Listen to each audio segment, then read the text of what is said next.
about communication disorders this week.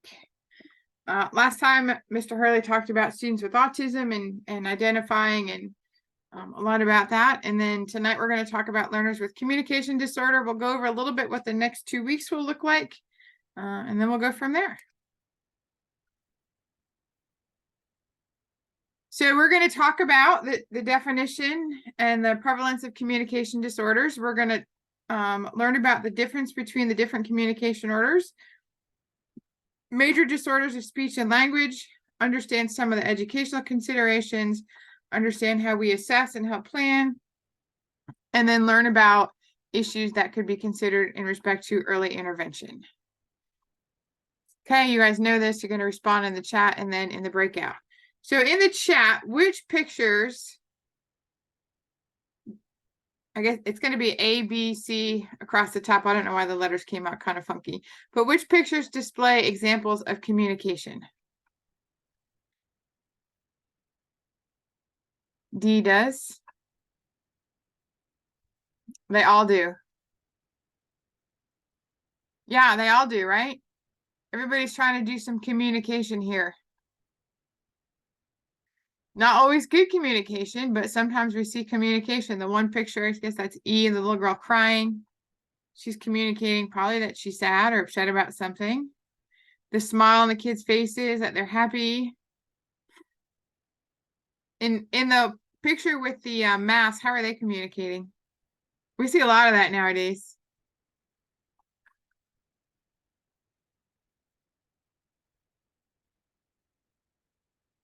That's how a lot of people communicating with their phones. Yeah, technology virtually, right? We see a lot of that now, especially through COVID. We saw a lot of that, but we still see that. I mean, y'all ever go out to restaurants and see families now at dinners? Like everybody's on their phone. Nobody talks or communicates to each other anymore. Awful.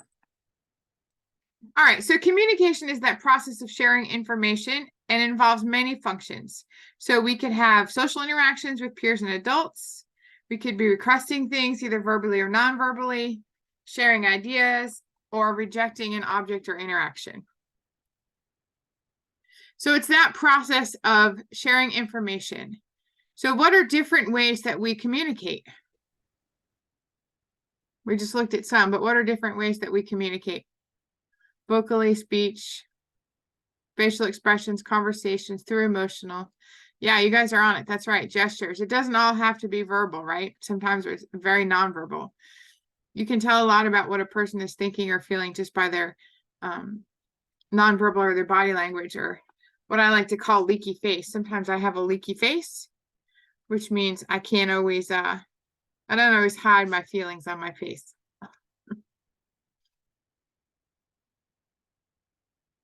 So what is this child communicating, do you think?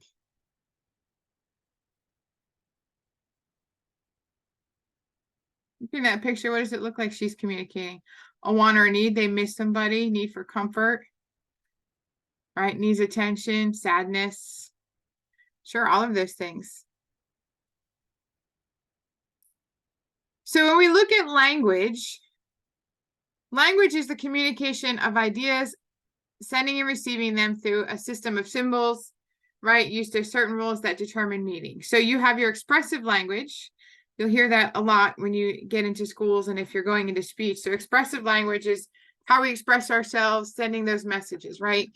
That's encoding. That receptive language is understanding. Do we understand the meaning of those messages sent? So you can have students that have disabilities in they understand a lot, but expressively they can't get things out. Or they can expressively say a lot, but they don't understand a lot of the language that comes to them.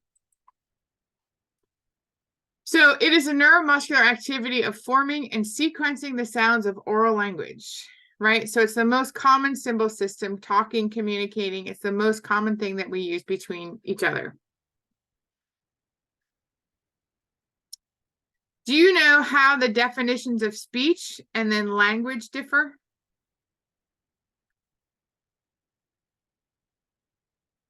We often say speech and language. Okay, Emily. So I'm taking a lot of speech language classes right now. So speech is basically how we're able to, sorry, one of my timers for is going off. Anyway, Speech is how we convey like what we're trying to say, and language are those symbols that make up the speech that we are able to produce. Correct. So often you'll hear speech language pathologist, but speech and language are two different things. They're clumped together, but they are two different things. Okay, so on your, I'm not going to show it because last time I showed it, I don't think the volume worked. So you guys can click this link and then in the chat when you're done, tell us if it's providing therapy for speech or language skills.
Oh, Mr. Hurley beat me to it.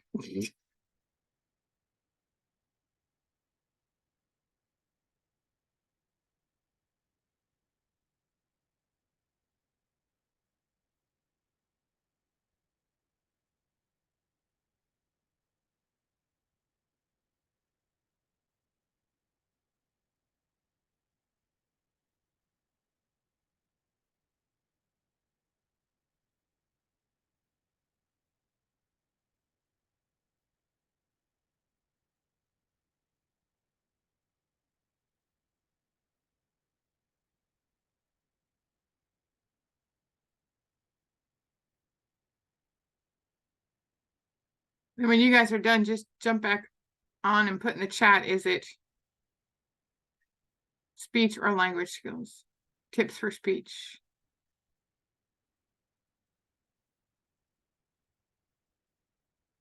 What skill are they working on?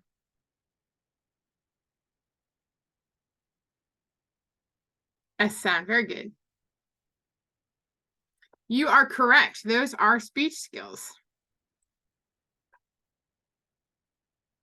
So let's talk a little bit about, so some languages aren't based on speech. For example, American Sign Language or ASL, it's speech, but it doesn't involve any sounds, right? There are some ACC devices that you'll hear about, or augmentative and alternative communication devices. So these are all the ways of communicating without speaking. So there's no tech, low tech, high tech.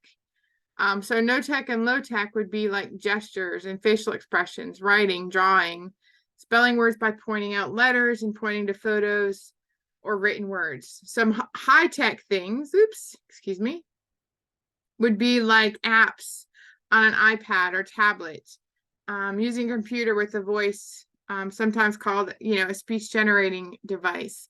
There are things, Mr. Hurley, I'm sure you have some in your classroom, augmented communication devices for students that don't have any language or can't speak, things called Big Macs, or you see communication boards, or I think earlier this semester we talked about PECS, the early communication system. All of those are ways of helping with that language.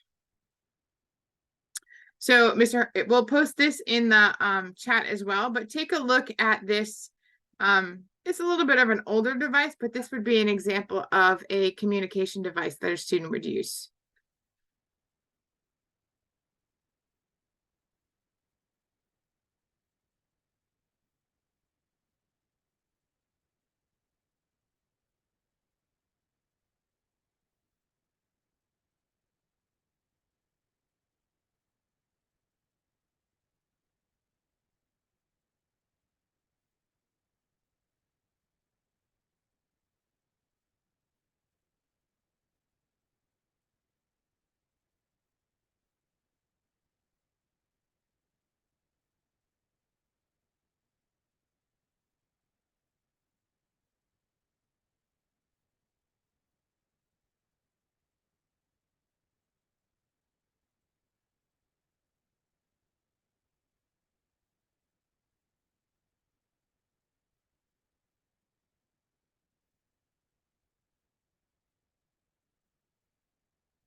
Then when you're done watching it, somebody unmute and tell us what you thought about it.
What do y'all think?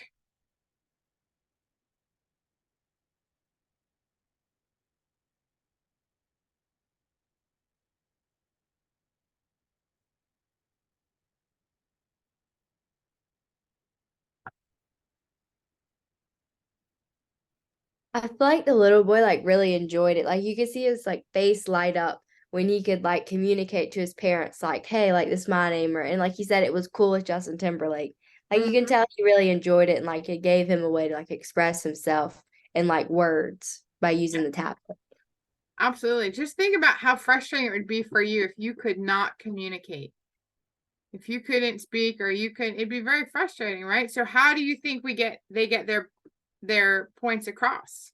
So if they're nonverbal and they can't communicate, and if we don't give them a device, how do you think students let us know what's happening? I would imagine it would be like very hard for them. Like the best they could try to do would be like gestures and thing. And if like they wanted to like try and like write things out, depending on like if they have another disability or not, it's just like, oh, it takes a lot longer than simply speaking or using the device. And that can also lead to, I feel like, not us like thinking like underestimating their capabilities because they're not able to like communicate with us. But you can see like he's like understand everything. Like he wants to communicate. He just like physically can't. Yeah. You see a lot of behaviors too, right? Because if you can't communicate and you get frustrated, right? Some students, they get so frustrated because they can't communicate their needs, their wants, or how they're feeling, or when they're sick. So I push this huge in my district with our speech and language pathologists about communication devices, because we have got to give children a voice. Whether that's pointing, whether that's giving them a device, something, we have got to give them a voice so they can communicate with us. If you go to like McDonald's or things like that, you can ask for communication boards and they have them where the kids can pick out the picture so they can order what they want. But it is true, Sophia, you're right. We can't underestimate a child and what a child can do just because they can't speak, right? Just because they're nonverbal.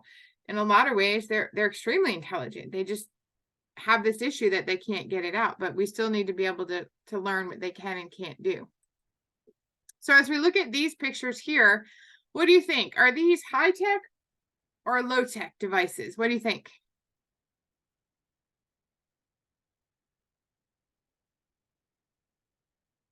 Yeah, definitely low tech, right? You can tell because they're pictures, they're simple.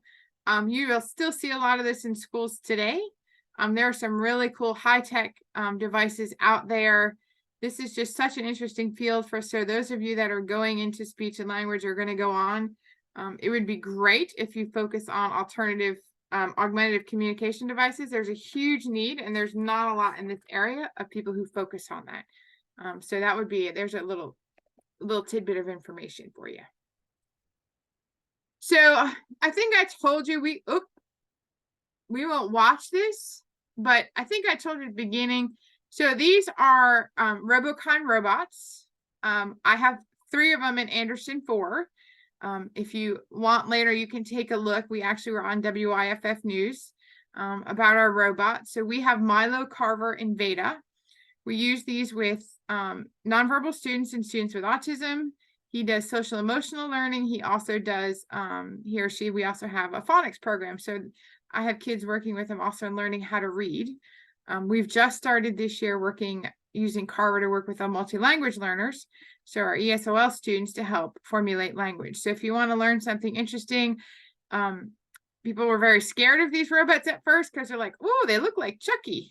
And they do at first, but when you see the children interact, we had a student, a 3-year-old that we used it with our first year, and he had never spoken. And after 4 or 5 sessions, he finally started repeating and speaking. So of course there wasn't like a dry eye in the house, because here's a little boy that had never said a word, and then all of a sudden was so enthralled with these robots that he started speaking to the robot. So it was so cool. So they're just really cool if you've never seen them, but take a look at them or research them. They're pretty neat. If you want to see them in action, let me know. You can come to Anderson 4 and check them out. So a language disorder includes problems in comprehension and expression, right? Language is governed by rules of form, content, and use. So if you see this chart below, so you have phonology, those are the rules governing the sequence of sounds and how they were sequenced. Morphology, those are the rules that govern alterations of the internal organization of words, such as prefixes, suffixes, verb tense, plurals. And then syntax is those rules of putting the sentence together in a meaningful way, right? You have semantics. Those are about attaching those meanings and concept to words. And the pragmatics, which is about rules that are using language, right? Social language. So pragmatic language, understanding, like if you say, you know, you're driving down the highway and you see, oh gosh, what's what I can think? Or you say like it's raining cats and dogs, right? Or is it literally raining cats and dogs? Those types of things. So determining the prevalence of communication disorders is difficult because they're extremely varied. Sometimes they are difficult to identify, and they often occur as part of another disability, right? We do have some students that get speech-only services and only qualify as a speech language, but they often go, side by side with another disability. About 1/5 of children who are identified for special ed receive speech, primarily for language or speech disorders. We see a lot of articulation in schools, especially with our young ones. These numbers have actually changed a little bit. And again, your numbers are going to depend. I think somebody emailed me and asked me about how come ratios are different. It really depends on where you're looking. Are you looking at national research? Are you looking at across the board? Are you looking at a specific area, a specific district, right? All of those numbers and ratios are going to change based on the demographics and where you're looking. I've seen in my district a huge increase of speech and language children and children qualifying for their services. I do believe, again, I hate to keep blaming this or saying this, but I do believe a lot of it is because of COVID. kids were at home in front of computers, we did virtual learning, we did all of this stuff. There wasn't a lot of interaction. They didn't have peer models. So we have seen a huge increase, at least in my district, for students needing speech and language. But typically about 8 to 9% of preschool children and about 5% of students in elementary and secondary grades. Once you get to middle and high school, that number really decreases, right? At that point, you're not really going to change a lot of speech for a child once they hit those middle and high school years. So they may involve one or more or a combination of the 5 subsystems, right? So you got phonology, morphology, syntax, semantics, and pragmatics, right? So language disorder can involve any one or combination of those areas. The language differences, right? So we have to think about that, or they have to think about that when they are evaluating a student. So they should be shared by, everybody has different dialects, different, different social groups, things like that. So you have your African-American English, there's Appalachian English, there's Cajun, there's Southern, I think is a total language in itself. Y'all, that's not really a word, but we use it all the time, right? So just because there are varieties of English, that doesn't necessarily mean it's a disorder or speech or language issue, right? It could just reflect the culture in the area from where they're from. So this just kind of gives you a little bit of a breakdown of speech across the U.S. See, down in the Low Country, we have Gullah. Up north, you got your Boston. Park the car, go for some coffee talk, right? That's not a speech disorder. Their R's are just pronounced a little bit different. I'm not going to read this. You guys can read this on your own, but this just gives a little bit of an explanation of some of the different areas and what their speech sounds like, right? Think about like West Virginia or True Country, like it's thick, right? There's thick accents. That doesn't necessarily mean it's a speech issue. True or false? We can use the terms language disorder and language difference interchangeably. What do you think?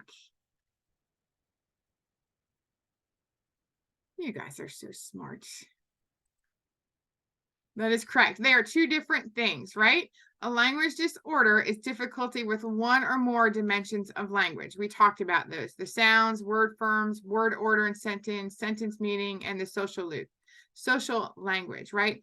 It's diagnosed through standardized testing. Our speech and language pathologists in schools evaluate just like we do for any other disability. There's clinical observations. We get language samples, all those things to see if they're where the area of difficulty is. You have a specific language impairment, right? That really has no identifiable cause. So it's not due to an intellectual disability. It involves multiple aspects of language. And you often see academic problems for these students in the areas of reading, right? We read as we talk. So we often see students with speech and language have a great deal of difficulty in reading. There are expressive language delays, right? Those are children who have a great deal of difficulty expressively expressing themselves, right? About half the children whose language, there's a significant lag, right? So most language is developed by the age of 2. So when you start, I'm all over the place here. Most children's language begins to develop at the age of 2. So when you have a 3 or a 4-year-old who's still not talking or really only doing babbling or things like that, there's probably definitely something going on. We hope that they'll catch up with their peers, but sometimes they don't. So then they need some support. So language-based reading impairment, so that does involve a reading problem such as dyslexia, right? But it's based on a language disorder. In South Carolina, we don't identify a student as dyslexic. We identify a student with a specific learning disability, right? Dyslexia falls under that. That can't be identified, obviously, till the child is learning to read. So they have difficulty completing phonological awareness tasks like rhyming, counting symbols, alphabet knowledge, using appropriate grammar and speech. All of those children can be at risk for this, but we can't look at that until they're actually reading.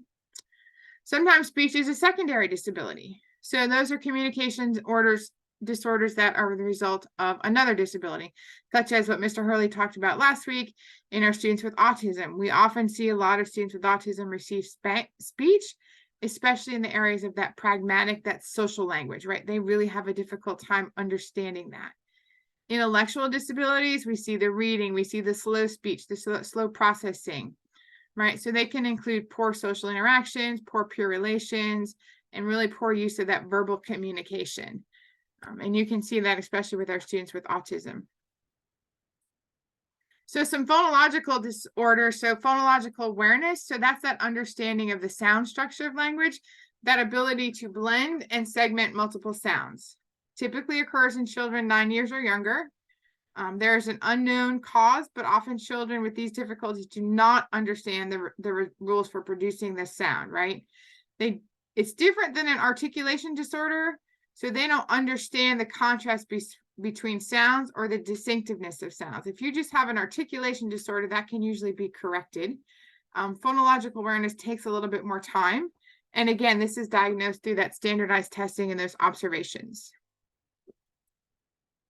We're not going to do the video. So the next one is that articulation, right? Those are those errors in sounds. Those are when you hear the R sounds. They don't say that right. Sometimes you let's see, another one might be like T or M, right? Or P. You hear those specific sounds. They often omit or distort or substitute or add sounds. So a lisp. You ever hear, has anybody ever heard anybody with a lisp? Yeah, you can hear that clearly. So that's an articulation, right? So in order to get school speech services, though, they must have more than one speech sound error that negatively affects academic performance. So there's that key again for identifying a student with speech and language. Not only do they have to meet the criteria, but they also have to show the impact in the classroom. So how is that speech impacting them in a classroom setting? We have a lot of children that could benefit from things for articulation, but they're able to communicate their needs, their wants, they can be understood, so they don't qualify for school-based services. Sometimes it can be caused by biological factors, some facial structures like a cleft palate. My daughter actually was born with a cleft palate, but it only hit her inner palate, but we had to work a lot on her T sounds because she couldn't feel the roof of her mouth. So it's, I want my koi. Where's my kois for toys? So we did a lot of that stuff. Hearing loss. And of course, you often hear in students with cerebral palsy or Down syndrome. Their speech is definitely a little bit, they have some challenges with it.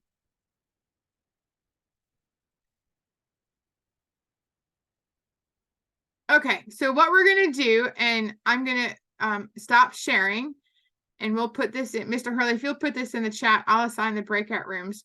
But what you guys are going to do is you're going to watch the videos assigned to your group, and then you're going to answer these questions. Does a student present with an articulation or phonological disorder?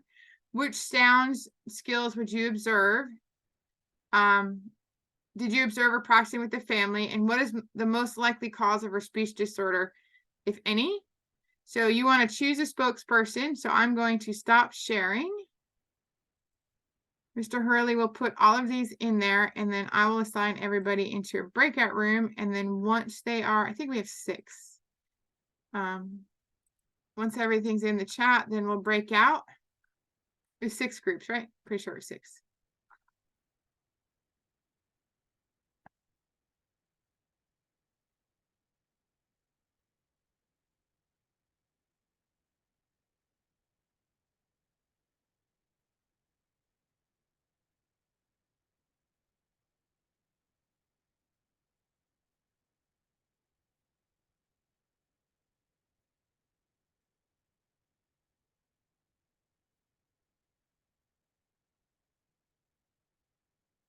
All right, it looks like they're all in there. So we are going to go ahead and open all the rooms, and we will come back together in a few minutes.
Breakout room. My phone disconnected. Oh, okay, Christian. I'll get you in a room, okay? Thank you. I think I was in breakout room 3. All right. Well, you're gonna go to 4 now. All right. Dalton, are you in a room?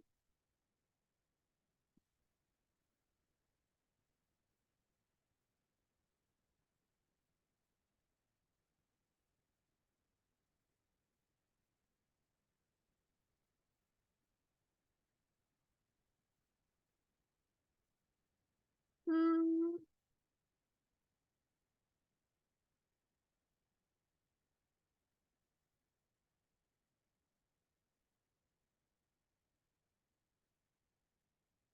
Okay.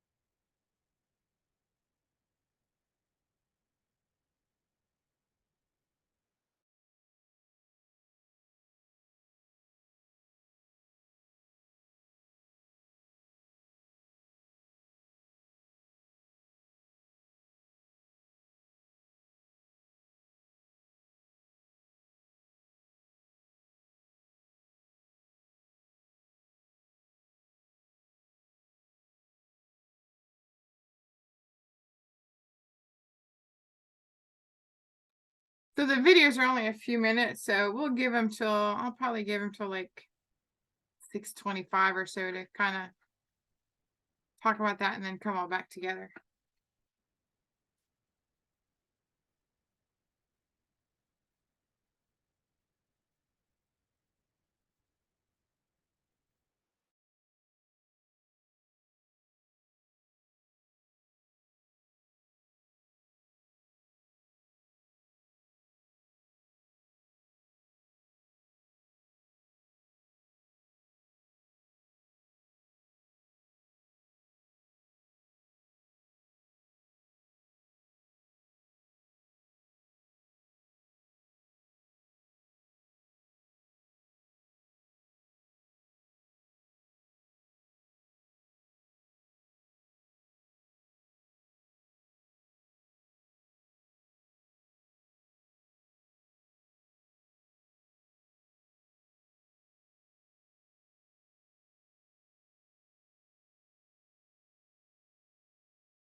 You didn't hear me say that because I was muted. I'm gonna start bringing them back.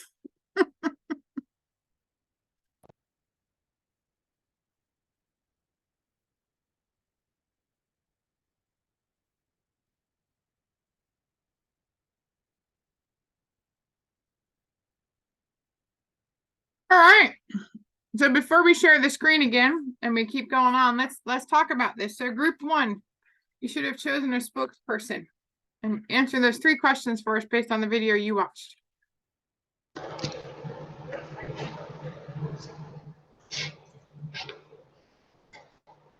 Can you pull up the questions just as a reminder? Yeah, what were the questions? We were group 1. So the first question is, does the student present with an articulation or phonological disorder?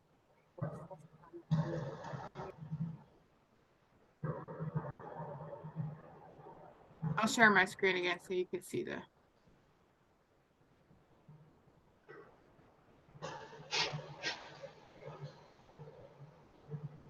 So, okay, so group 1. Yeah. Did your person do articulation or phonological disorder, do you think? I don't think he had either of those disorders. Okay, what do you think?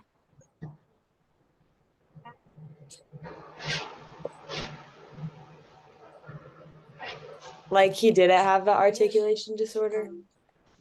So what sounds did you hear them practicing?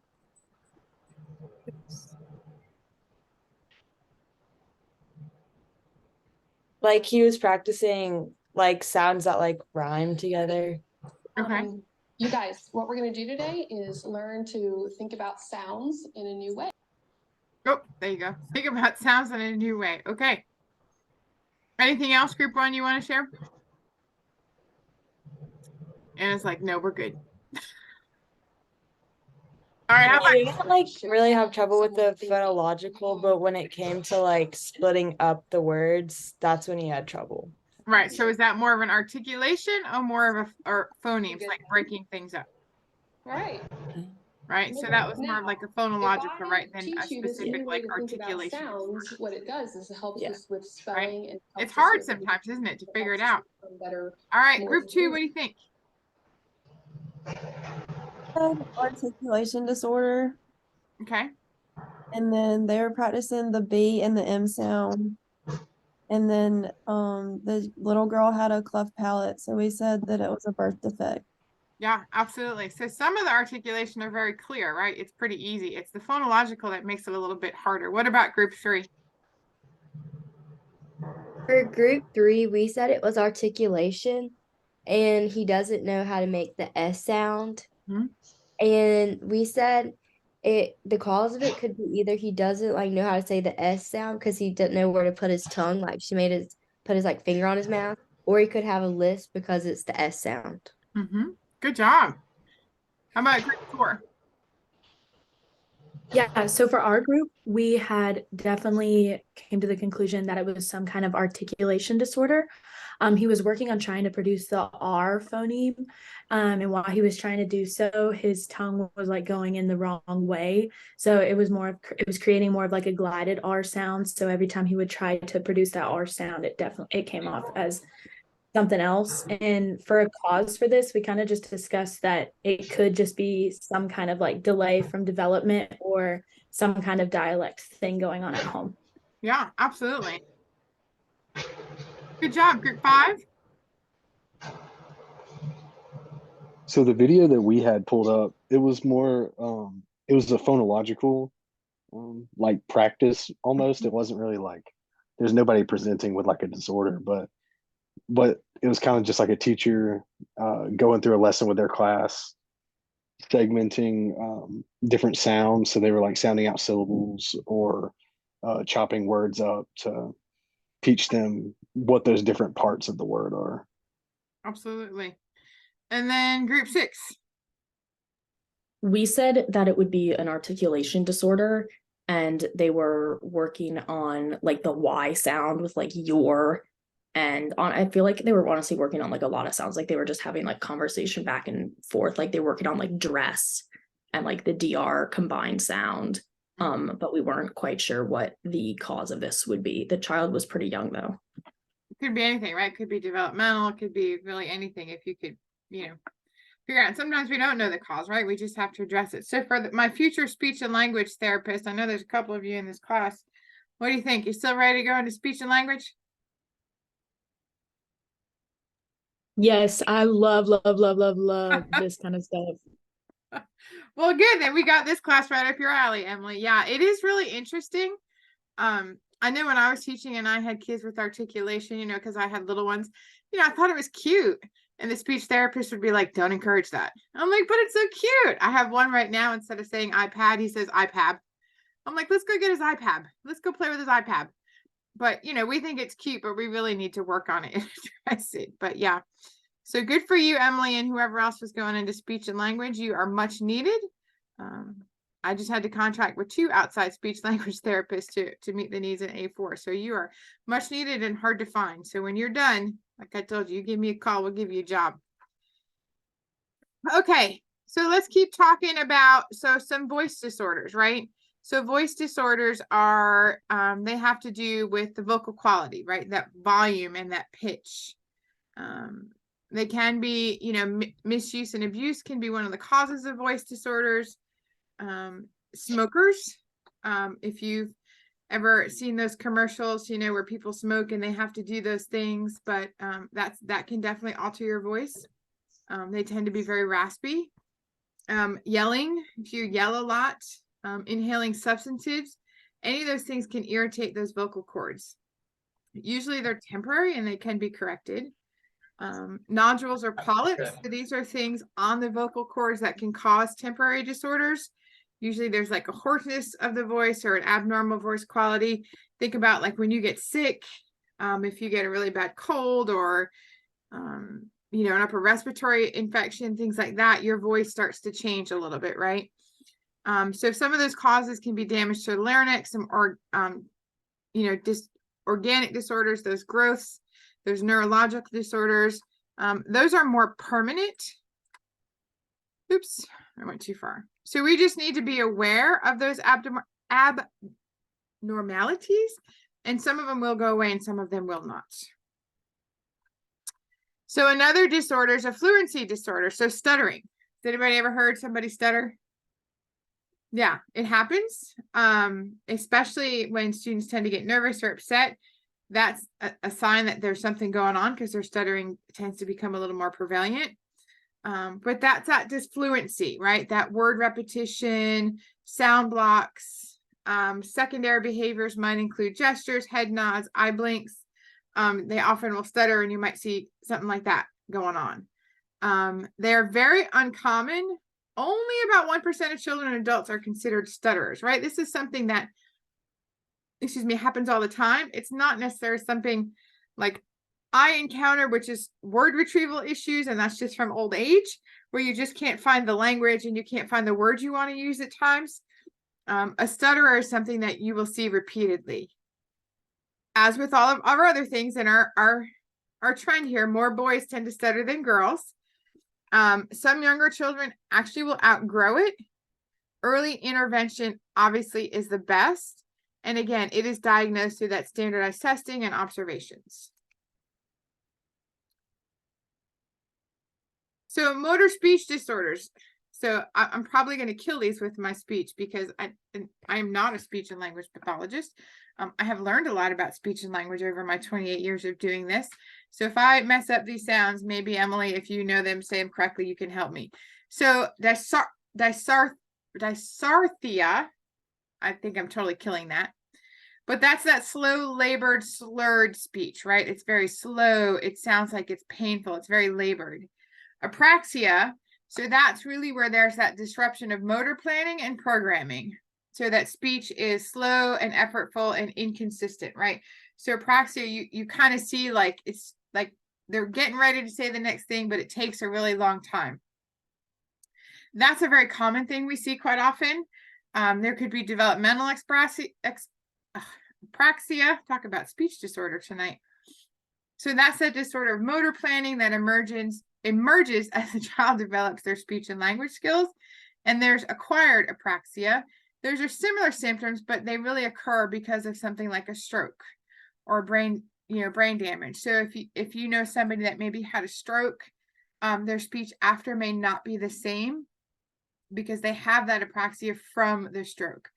If you know somebody that was in a really bad accident or had some brain damage, again, one of the areas that definitely affect is their speech. If their speech is highly unintelligible, they may need one of those devices, right, while they're continuing to work through it. So what can you do? So in regards, so you want to facilitate the social use of language, right? So you want to practice, you want to model it, you want to use it, right? That's your primary role, right? You're facilitating that, you're modeling it, you're using good language. Ask questions correctly. Simplify questions. Don't bombard students with too many questions at one time, right? Keep it short and simple. Don't give too many at one time. Use explicit language. Instead of how are you feeling, say, are you feeling mad or sad, right? So when you have students with language disorders, you want to be specific. So language should be taught in the classroom as a way of solving problems and making sense of what others says by making oneself understood, right? So on page 234, there are some tips for talking with students, right? Find an area of interest, comment on their feelings and experiencing, let the student lead the conversations, give that appropriate wait time, and then avoid interrupting, right? Some students take a longer time to process that language and to get it out, and we just want to hurry up and fill it, but we need to give our kids time to answer those questions and give them that processing time. So we can assess their progress, right? So it's really to inform our instruction. So an intervention plan based on assessment, just like we have interventions for academics, reading, writing, math, and behavior, there are interventions for speech that can be done. We're working as districts more and more on this. So we can make interventions in content. So what is the child talking about? Form, are their thoughts easy to understand? That social context, how are they functioning in the community, and that use of language, right? So like other students with disabilities, students who present with language disorders can also be progress monitored, right? We've learned that progress monitoring is huge. And there's lots of different assessments that can be done and utilized and progress monitoring tools. So when you have a student that has a speech language, your speech language pathologist will be one to help you in terms of that progress monitoring and what are things you can look for and things that can be done in the classroom. So there are some curriculum-based and communications assessments. We're not going to go over these. If you're interested and you want to see, check them out. There's some really cool ones out there. And that really measures the student's speech and language and communication skills. So they'll give you some really good information on kids, on students. Here's just kind of an example of an assessment that you might give just to get a general overview of where their language is functioning. So this would be a kindergarten student, I believe it was. So early intervention is the best. Just like with everything else in special education, the early intervention is the best, right? The earlier we can intervene with a student, especially with speech and language, the better the chances they have for acquiring those effective communication skills, right? So without having functional language, they can't truly become socialized or be a part of the community, right? We need to give them those language skills, whether it's through a device, pictures, whatever. We need to give our children some sort of communication skills and abilities. So one key of the element in preventing many of the disabilities related to language is to help their parents improve how they relate to their child, right? Talk to your children. Don't do that baby talk. Talk to them, read to your child, speak to their child, labeling items in the home. Those are huge. Teaching the child to request using verbalizations, right? Sometimes kids just point and parents go with it because it's easier. But we really need to teach them or get our parents to teach them to request it using some sort of verbalization or some sort of communication. So the family environment, that mother-child interaction are very important, right? Mother-child, father-child. Research shows that really is where language development begins, right? We learn from our parents. We learn from mom, our language. They should have meaningful playtime. I think that's missed a lot nowadays, right? It's so much easier. I mean, how many of you have seen like 3-year-olds and 2-year-olds? Man, they could probably work an iPad better than I can in technology. They can figure it out because they spend so much time on it. So that actual playtime where people are on the floor playing with them, talking with them, use those verbalizations to accompany actions, choosing objects, all of those things are great ways for us to help our parents. And then, of course, encouraging them to reach out to early interventionists. But it's huge. I think that's it. Wow, that was pretty quick tonight. John, any questions about speech?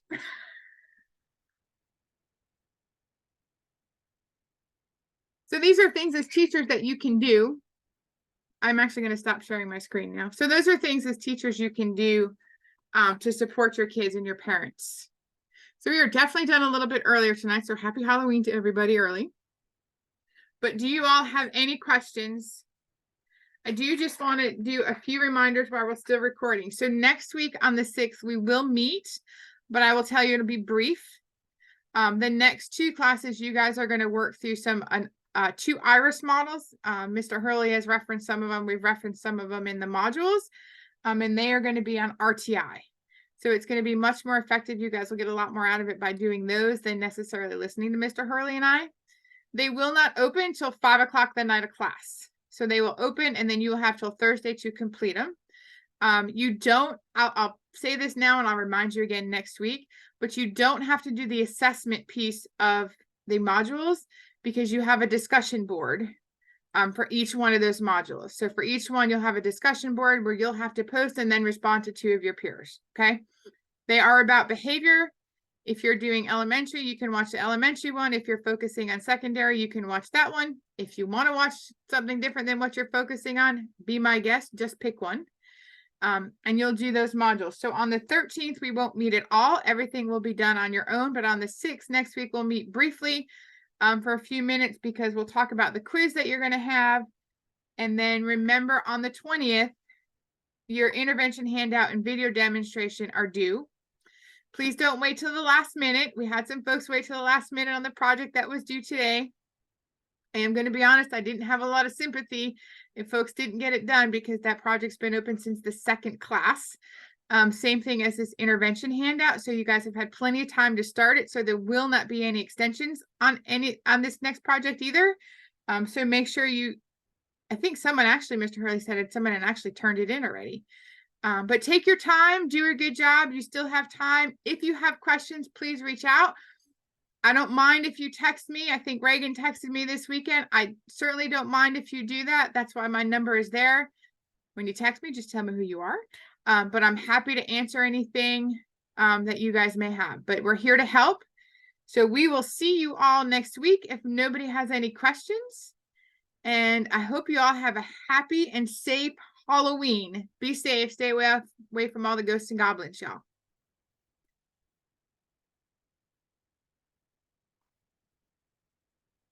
Enjoy your early night.